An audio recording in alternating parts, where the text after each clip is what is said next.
Wat voest ervan? Want het is tijd voor de recensie. Aan tafel is Doet Boersma onschot. Mooi dat ze best doet. Goedemorgen. Waar is West? Ik ben in het Fries Museum West. Er is van alles te beleven in de stad, maar de Bjemmen, Arcadia. En er zijn 2 liedse uitstallingen in het Fries Museum. Er zijn natuurlijk volle meer, maar ik moet daar even de klam op lezen. Die reageren beide op iets wat er ongehoord is op het heden in de wereld. Nou, er is oorlog en er is stikstof. Maar elke kunstenaar is daar eigenlijk ik wel maar dwaande, denk ik. Er is van een Kosovaar, van Petrit Halilai, is er een mooie, spannende tentoonstelling. Hij liet de gevolgen van de oorlog zien, dus de ruïnes. Nou, dat is het vreselijkste stuk video's ervan. Maar planten nemen dat helemaal oer. Dus hij heeft een ruimte in het museum. Dan komt ze binnen en een daar groeit uit de hoeken groeien dan ineens stoeken en planten. Dat is gewoon geweldig mooi om te zien, want het is heel poëtisch. Hij maakt er dus iets van in de verbeelding. De hoest net wakker kunstzinnig te wezen, is er gewoon heen en liet het op die aankomen. En in die toekenboel, daar is juist van stientjes en stukjes hout beestjes tussen. Daar maakt hij mij een stuk verbeelding. Hij maakt het poëtisch. Ik denk dat de kracht is van een kunstenaar. Dus hij reageert op oorlog. Op die manier. Hij liet zien waar hij bijkomt, hoe dat is. Sukse wat. En dat is Petrit Halilai. En die tentoonstelling is nog tot Takkemeer maart. Dus daar kun je nog even heen. Maar het is prachtig om mij een mooie warme dag even cool in het museum te gaan. Of op een reinerige dag denken van dit is een mooie droegbare activiteit. Oorlog. Droege activiteit. Oerdekt. Ja, zeker. Nou, dan hebben we uw ontwerper Christine Meindertsma. Dat is een Friese ontwerper. En die heeft haar blik op de veengraidegebieden lijn. Want dat is, we kennen de boeren de schuld en weet ik het wat, maar we moeten mij elkaar oorstinken. En een ontwerper die ziet het materiaal. En een ontwerper denkt, wat ken ik je mij?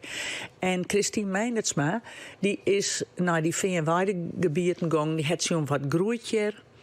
Die had ik naar de oorsprong zien, hoe hoort het? Dus als er minder water is, droeg het dat uit. Nou, dat is desastreus voor uw hele ecologisch systeem natuurlijk. Wat zie je? Je ziet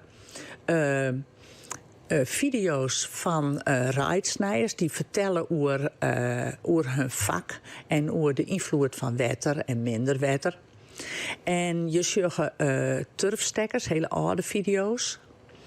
En dan zie je Christine die het heel boetelijk met wielgetoeken en met tworrenbouten dingen maakt.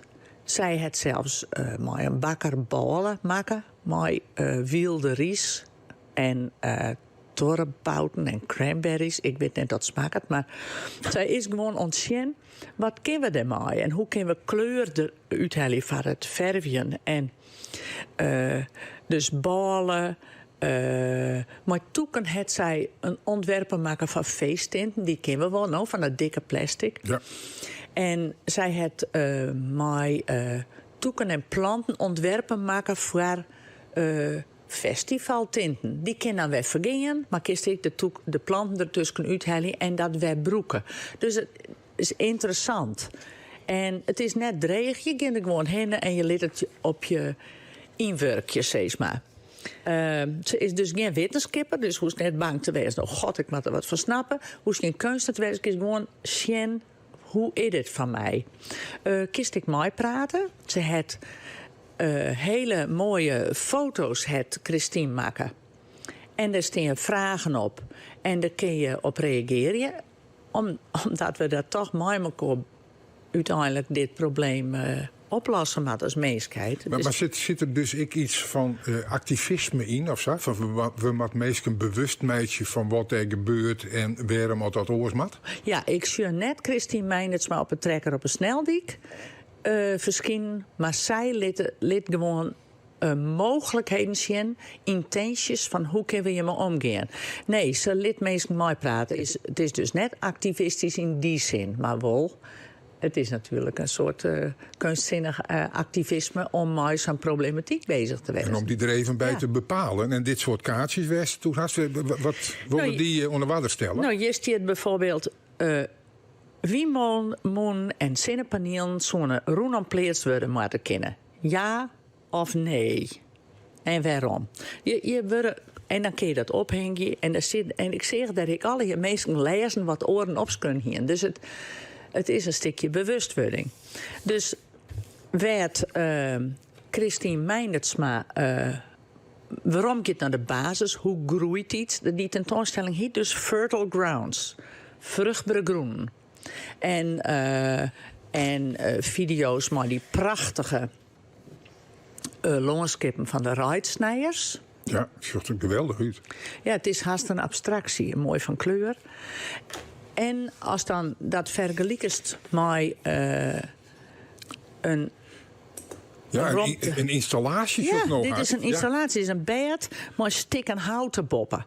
Nou, dan droomst zo raar als je dit hebt. Ja. Dan sodemieter op de kop. Maar het is gewoon fabuleus. Dit is een installatie en voor de rest groeien de toeken uit. Het zijn 2 prachtige kunstenaars die het heel iets oors zien litten. Dus het is de moeite waard om even naar het Fries Museum te gaan. Ja, want de tune begon al met de vraag van, wat vond je ervan? Nou ja, het antwoord jou zei eigenlijk al. Een 8, René. Een 8? Dat is van de squalcijfers. Oké, een 8. Nou ja, dat budget goed. En zo goed dat wij er eigenlijk even heen moeten. Ja. Nou, domme. In het Fries Museum, nog heel lang te zien, hè, begreep ik? Ja, tot hier maart april. Dan kunnen we dit combineren als we voor een uitstalling komen. Dat we daar even aan het hoekje. Ja. Doet Boersma, dank u wel. Dank u wel, René.